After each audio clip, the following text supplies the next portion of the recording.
Vamos en La Venganza Será Terrible, cada uno desde su casa, todos en las 7:50. Estamos en contacto también por redes sociales, nos encuentran como La Venganza Radio o en el WhatsApp de los oyentes, que es 6585-5580. Hablaremos del caucho. Nos vamos a detener en la historia de un afano que tuvo como protagonistas a Inglaterra y a Brasil.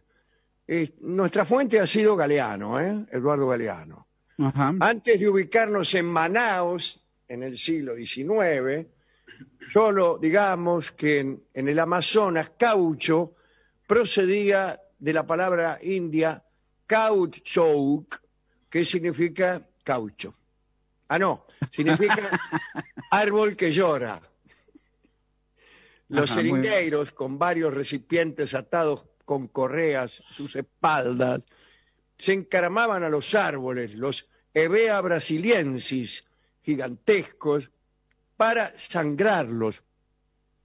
Les hacían varias incisiones en el tronco y también en las ramas gruesas próximas a la copa. Y de estas heridas manaba el látex natural, un jugo blancuzco y pegajoso que llenaba los jarros de los operarios en un par de horas. Los mayas, por ejemplo, extraían el caucho orgánico y, entre otras cosas, transformaban esa sustancia viscosa en pelotas y jugaban con ellas a un juego del cual hemos hablado, que seguramente era el juego de pelota, ¿no? Que tenía connotaciones sagradas. A los perdedores los ejecutaban. Pero esas pelotas no duraban mucho. El caucho natural no curado empezaba a largar olor y en pocos días se pudría. Yo tenía entendido que en realidad los que entregaban su vida eran los ganadores. Ah, ¿en serio? El que ganaba encima de ganar. Era una señal honorífica que todos deseaban, pero seguramente estoy equivocado. Bueno, se pudría en pocos días esta sustancia y entonces por varios siglos el caucho no tuvo uso industrial por esa razón. Y ahí apareció entonces el señor Charles Goodyear, que inventó la vulcanización. Había nacido este muchacho en New Haven, en Connecticut, en 1800. Primero fracasó como herrero. Después anduvo muchos años investigando la manera de mejorar la calidad del caucho natural, de modo que no se volviera quebradizo con el frío y blando y pegajoso con el calor. Goodyear se sorprendió al encontrar que el caucho, si era puesto en contacto con una estufa caliente, se achicharraba como el cuero. Infirió que si el proceso de achicharramiento del caucho podía ser detenido en el punto correcto, podría hacer que se librara de sus adhesivos orgánicos, lo que implicaría una mejora sustancial. Mientras realizaba experimentos en su laboratorio, a Goodyear se le cayeron unas megas de caucho sobre las que había espolvoreado cristales de azufre y fueron a parar a la placa de una estufa que estaba encendida. Cuando examinó las partículas, comprobó con sorpresa que se había convertido en una cubierta Goodyear. No, en realidad se había convertido en un material flexible e irrompible. Goodyear nunca ganó dinero con su descubrimiento. Le ganaron de mano con una patente. Thomas Hancock, un científico e ingeniero británico, patentó el proceso en el Reino Unido 8 semanas antes de que Goodyear metiera su propia patente. Y Goodyear murió pobre en 1860, amarganísimo y lleno de deudas. Le voy a contar otra cosa para amargar aún más a Goodyear. Sí.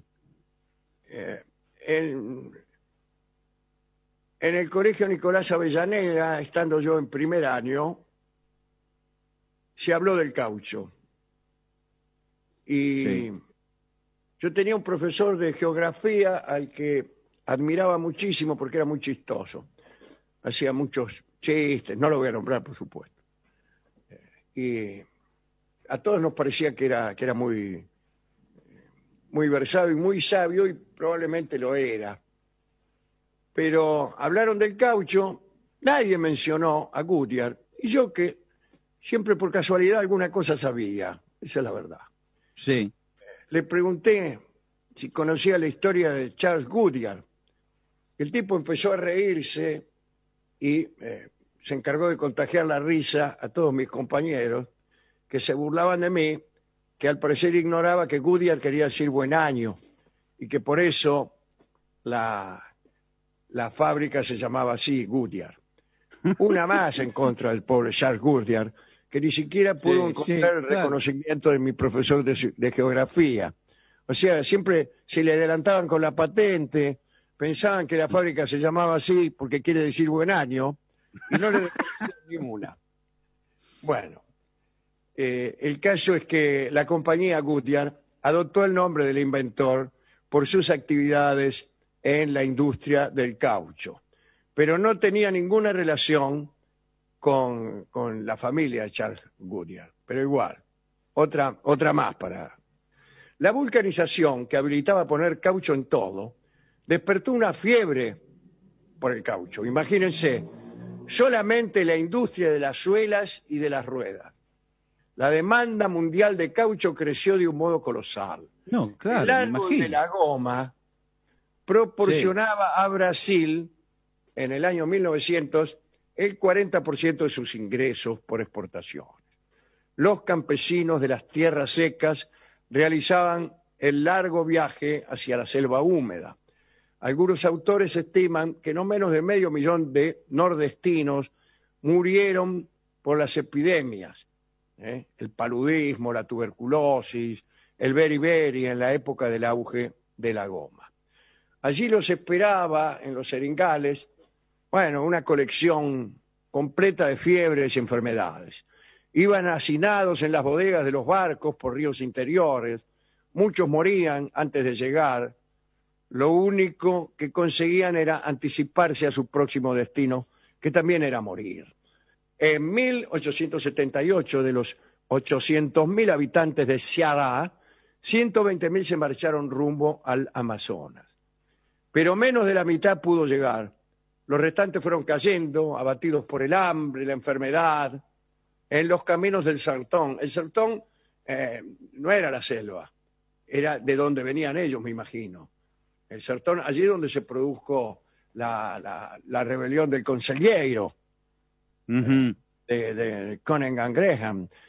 Bien, para los que llegaban, el trabajo era bastante parecido a la esclavitud. El trabajo de extracción del caucho se pagaba en especies: carne seca, harina de mandioca, rapadura, aguardiente.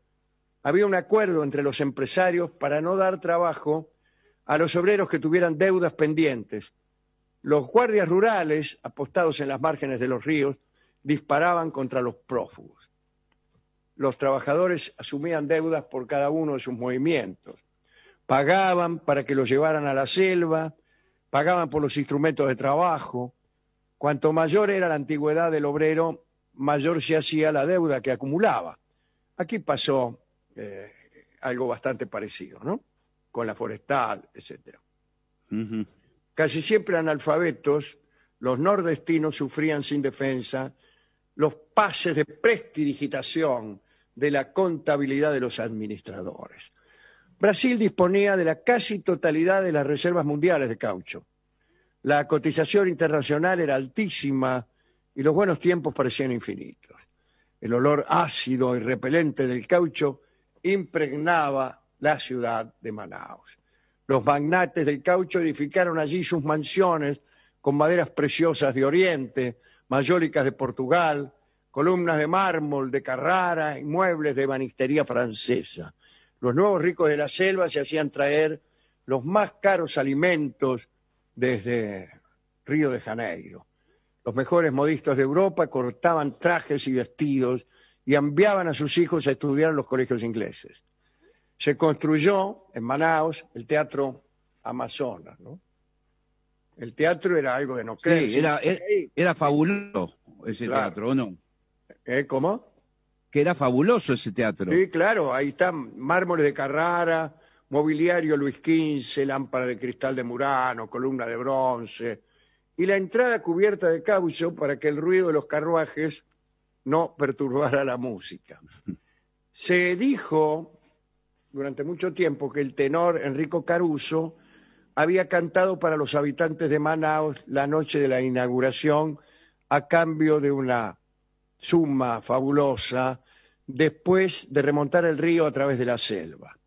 La hermosísima Ana Pavlova, que debía bailar, no pudo pasar de la ciudad de Belén, pero hizo llegar sus excusas. La verdad es que no hay registro oficial de que Enrico Caruso haya estado en ese teatro.